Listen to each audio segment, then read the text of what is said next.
호텔 15층 스위트룸. 도시의 야경이 한눈에 내려다 보이는 창가에서 두 사람이 포옹하고 있다. 65세 윤미숙의 얼굴에는 오랫동안 잊고 있었던 설렘이 가득하다.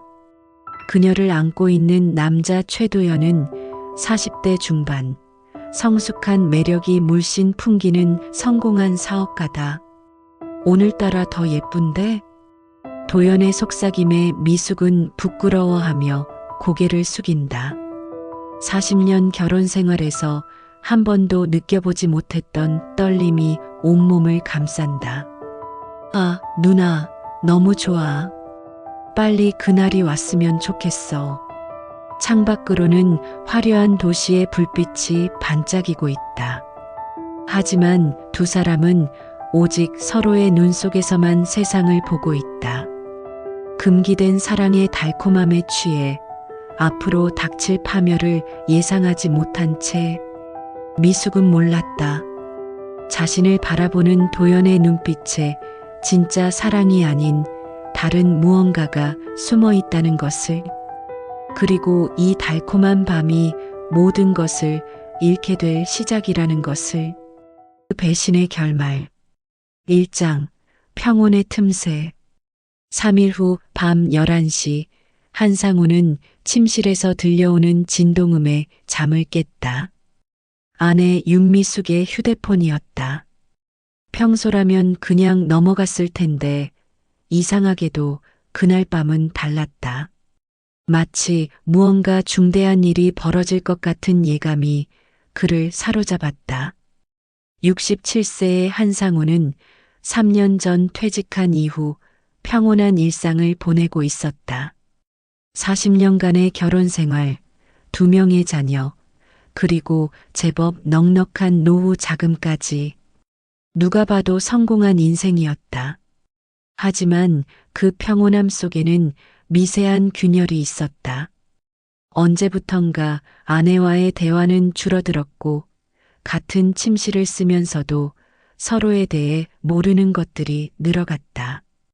상우는 조심스럽게 침실로 들어갔다. 미숙은 깊게 잠들어 있었고 침대맡 테이블 위에는 그녀의 휴대폰이 놓여 있었다. 화면에는 미확인 메시지 알림이 떠 있었다. 상우의 손이 떨렸다. 40년 결혼 생활 동안 아내의 휴대폰을 몰래 본 적은 단 한 번도 없었다. 하지만 그날 밤은 달랐다. 마치 운명이 그를 이끄는 것 같았다. 상우는 천천히 휴대폰을 집어들었다. 비밀번호는 그들의 결혼 기념일이었다. 화면이 켜지자 메시지가 나타났다. 오늘 밤 그곳에서 기다릴게요. 발신자는 자기야라고 저장되어 있었다. 상우의 가슴이 철렁했다. 자신을 그렇게 부르는 사람은 아무도 없었다. 그럼 이 남자는 누구일까? 상우의 심장이 요동쳤다. 메시지를 위로 스크롤하자 더 많은 대화 내용이 나타났다. 당신과 함께 있으면 시간이 너무 빨라요. 나도야. 이런 감정 처음이야. 남편한테 언제 말할 거예요? 조금만 더 기다려줘. 용기를 내볼게. 상우는 휴대폰을 내려놓고 깊은 숨을 쉬었다. 65세의 아내가 다른 남자와 사랑에 빠져 있다는 것일까? 그리고 자신에게 무언가를 말하려고 한다는 것은 무슨 의미일까? 그의 머릿속에는 온갖 상상이 스쳐 지나갔다. 그 순간 미숙이 몸을 뒤척였다. 상우는 황급히 휴대폰을 원래 자리에 놓고 자신의 침대로 돌아왔다. 하지만 잠은 오지 않았다. 40년간 믿어왔던 모든 것이 한순간에 흔들리는 기분이었다. 새벽 5시 상우는 결심했다. 아내가 어디로 가는지, 누구를 만나는지 확인해 보기로 했다.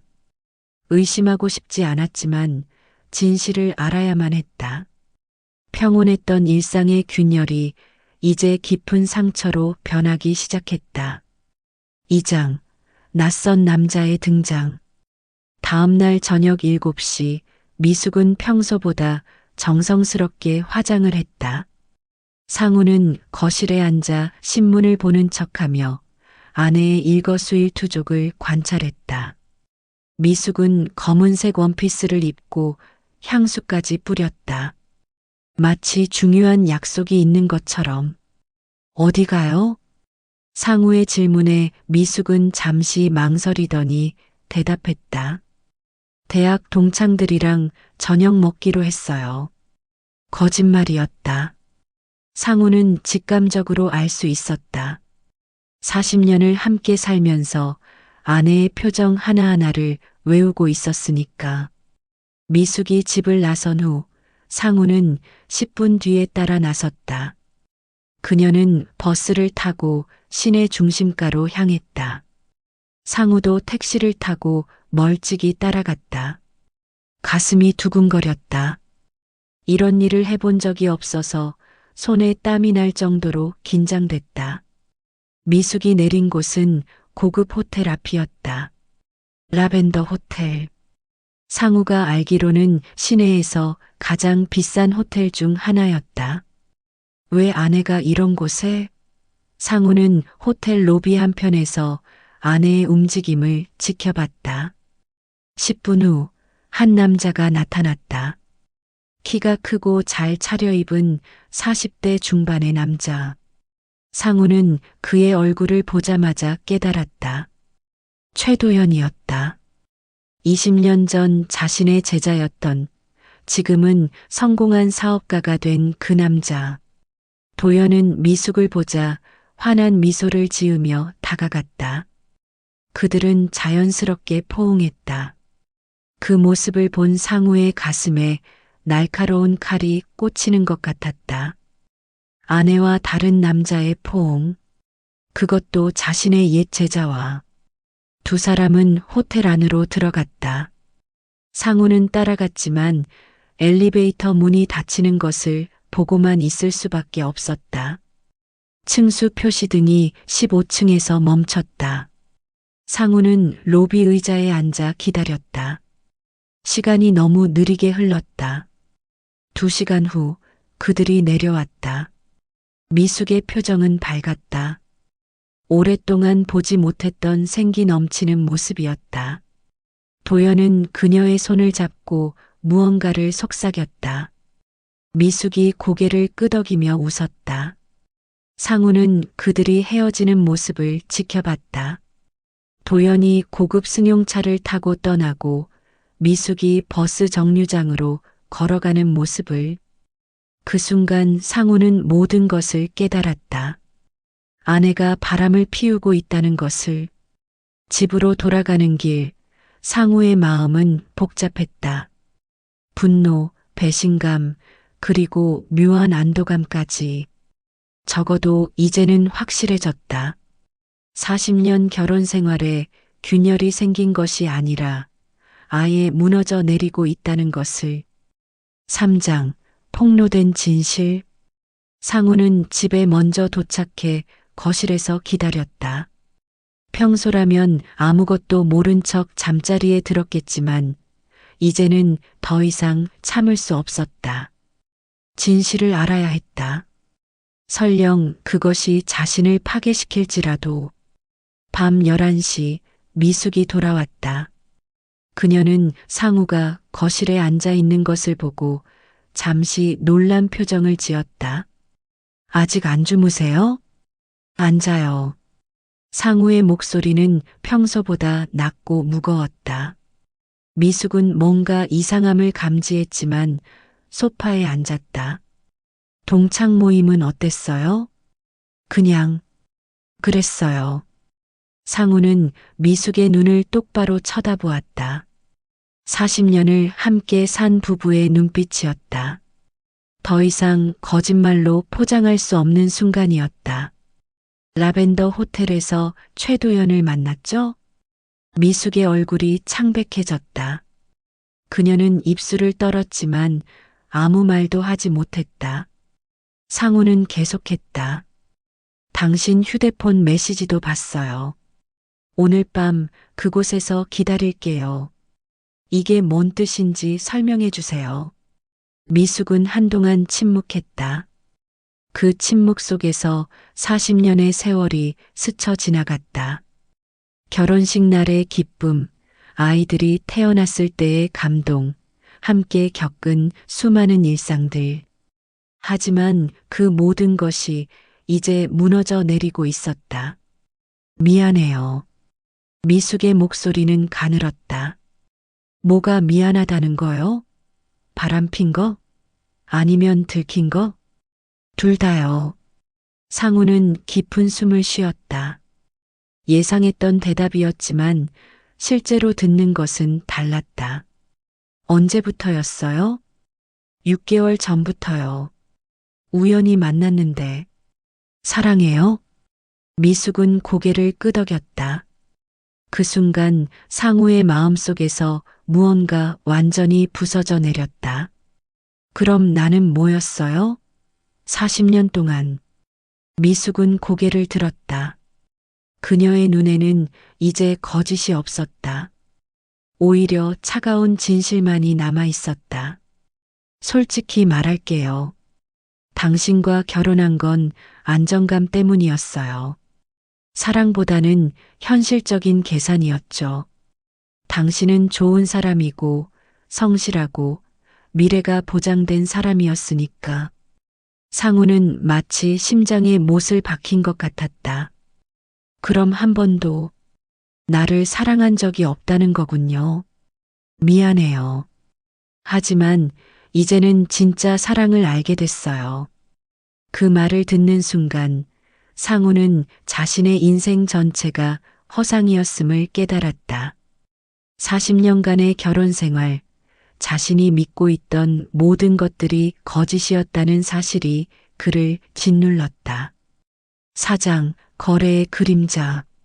다음 날 아침 상우는 일찍 일어나 서재로 향했다.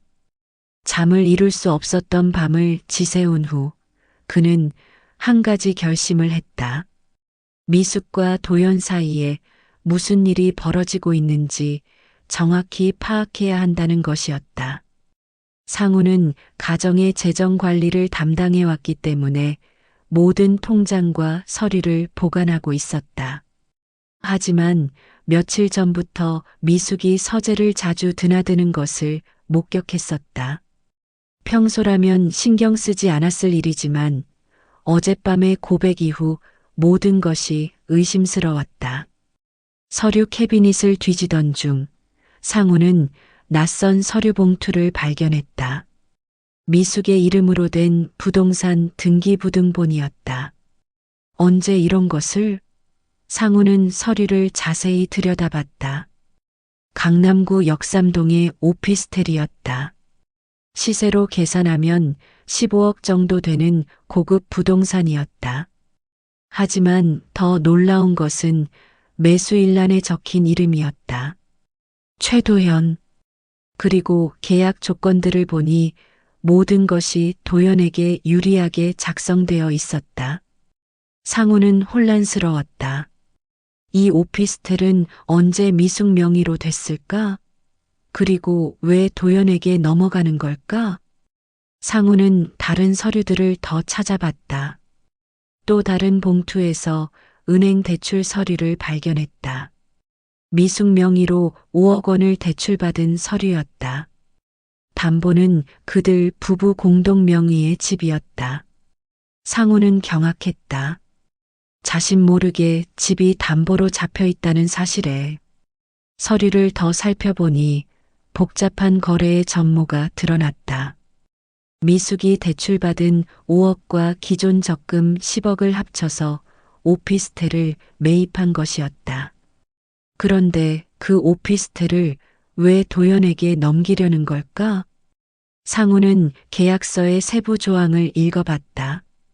매수인은 매매 대금의 50%를 계약 시 지급하고 나머지 50%는 5년 거치 후 분할 상환한다. 게다가 이자율은 시중 금리보다 훨씬 낮았다. 사실상 도연에게 특혜를 주는 조건이었다. 그때 상우의 머릿속에 한 가지 가능성이 떠올랐다. 혹시 미숙이 도연과 함께 자신을 속이고 있는 건 아닐까?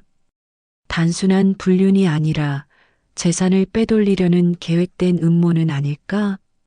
상우는 더 자세히 조사했다.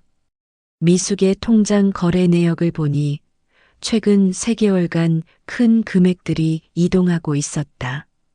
그리고 그 돈들이 모두 부동산 거래와 연결되어 있었다.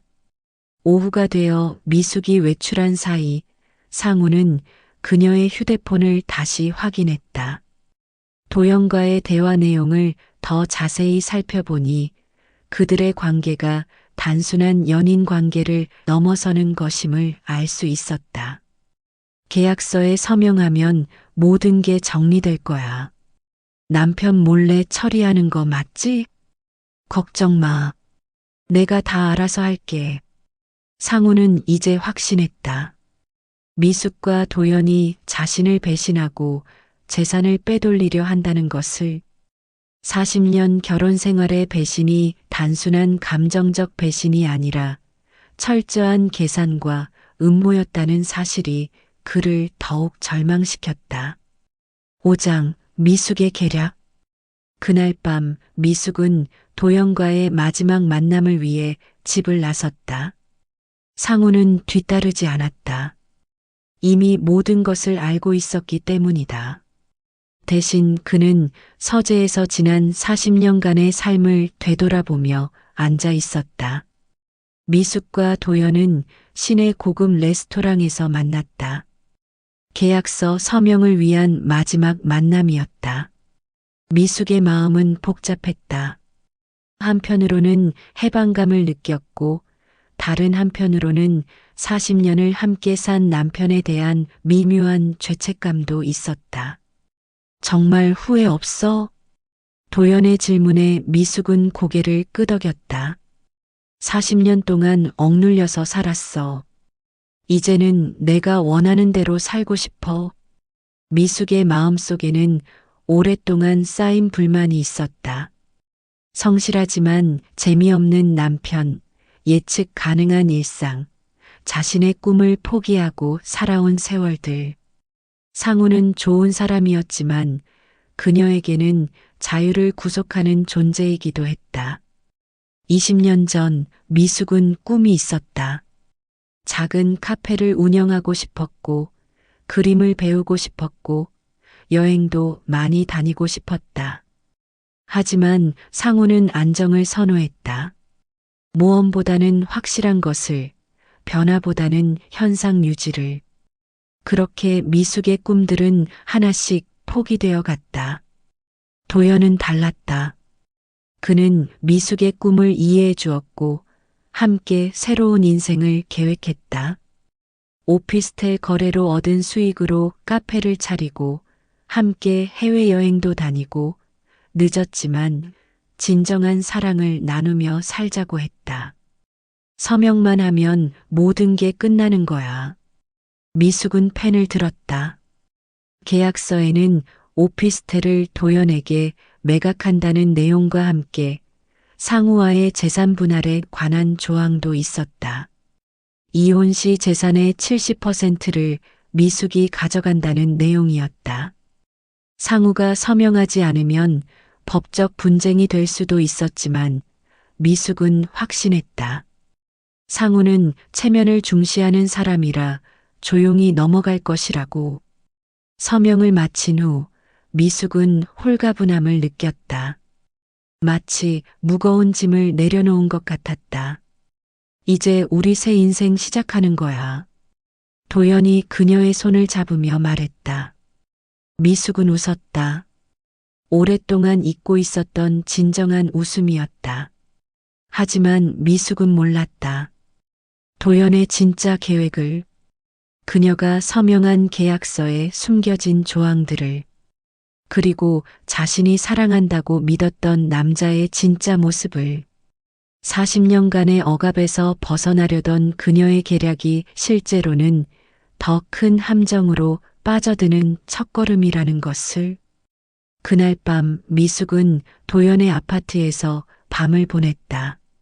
내일이면 상우에게 모든 것을 이야기하고 이혼을 요구할 예정이었다. 그리고 새로운 인생을 시작할 것이었다. 적어도 그 순간만큼은 자신이 승리자라고 믿으며. 6장 배신의 칼끝. 계약 서명 3일 후 도연은 태도를 바꾸기 시작했다. 미묘하지만 확실한 변화였다. 미숙에게 오는 연락이 줄어들었고 만나자는 약속도 자주 미뤘다. 처음에는 바쁜 일정 때문이라고 생각했지만 점점 다른 이유가 있다는 것을 깨닫기 시작했다. 그날도 미숙은 도연에게 연락했다. 오늘 저녁에 만날 수 있어? 미안해. 중요한 미팅이 있어서. 그럼 언제? 내가 연락할게. 짧고 차가운 대화였다. 예전의 달콤한 속삭임은 온데간데 없었다. 미숙은 불안해지기 시작했다. 다음 날 미숙은 도연의 사무실을 찾아갔다. 하지만 비서는 그가 출장 중이라고 했다. 거짓말이었다. 미숙은 지하 주차장에서 도연의 차를 봤기 때문이었다. 그 순간 미숙은 깨달았다.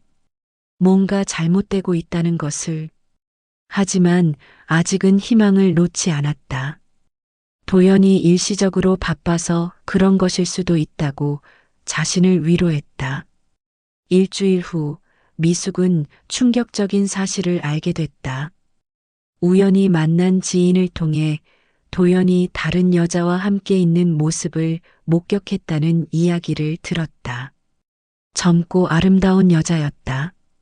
미숙은 도연을 다시 만나려고 했지만 이번에는 아예 연락이 닿지 않았다.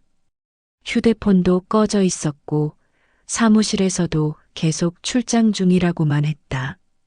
그러던 어느 날 도연이 먼저 연락을 했다. 만나자. 간단한 문자 메시지였다. 미숙은 한달음에 약속 장소로 달려갔다. 하지만 그곳에서 만난 도연은 완전히 달라져 있었다. 더 이상 이 관계는 의미가 없어. 차가운 목소리였다. 미숙은 당황했다. 무슨 말이야?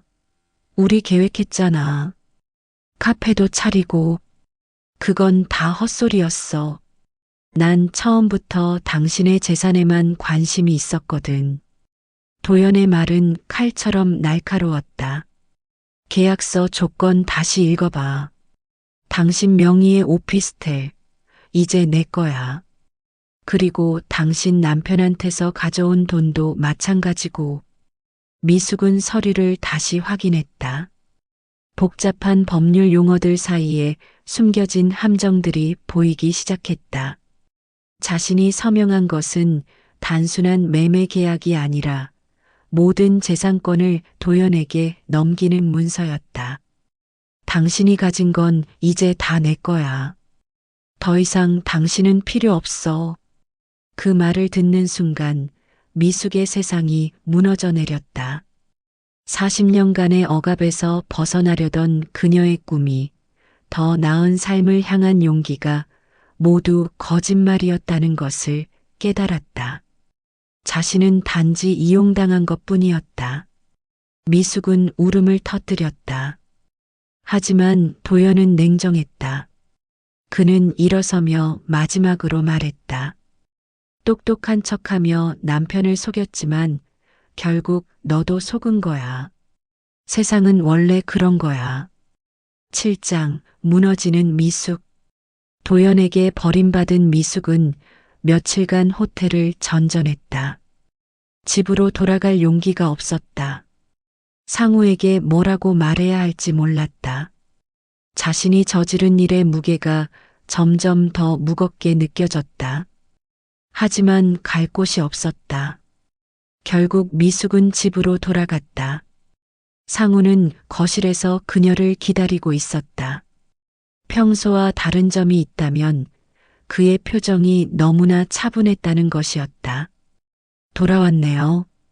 상우의 목소리는 감정이 없었다. 미숙은 소파에 주저앉았다. 그리고 울기 시작했다. 이번에는 정말로 절망적인 울음이었다. 미안해요. 정말 미안해요. 하지만 상우는 움직이지 않았다. 그는 이미 모든 것을 알고 있었다. 미숙과 도연의 거래, 빼돌린 재산, 그리고 결국 당한 배신까지. 도연한테 당했죠? 미숙은 고개를 들었다. 상우가 어떻게 알고 있는 것일까? 어떻게? 당신이 서명한 계약서, 복사본을 봤어요. 법무팀에 검토를 맡겼더니 완전히 사기라고 하더군요. 상우는 담담했다. 분노도 원망도 없는 목소리였다. 우린 다시 시작할 수 있잖아. 그렇지? 미숙의 목소리는 간절했다. 하지만 상우는 고개를 저었다. 아니요. 이미 끝났어요. 제발. 40년을 함께 살았잖아요. 그 40년이 거짓말이었다고 당신이 말했잖아요. 상우는 일어섰다. 이혼 서류는 내일 전달될 거예요. 재산은 법대로 분할하겠지만 당신이 도연에게 넘긴 부분은 당신이 해결하세요. 여보, 저한테는 이제 아무것도 기대하지 마세요. 넌 이미 나를 떠났어. 이제 내가 떠날 차례야. 상우의 마지막 말은 차가웠다. 미숙은 그제야 깨달았다. 자신이 모든 것을 잃었다는 것을.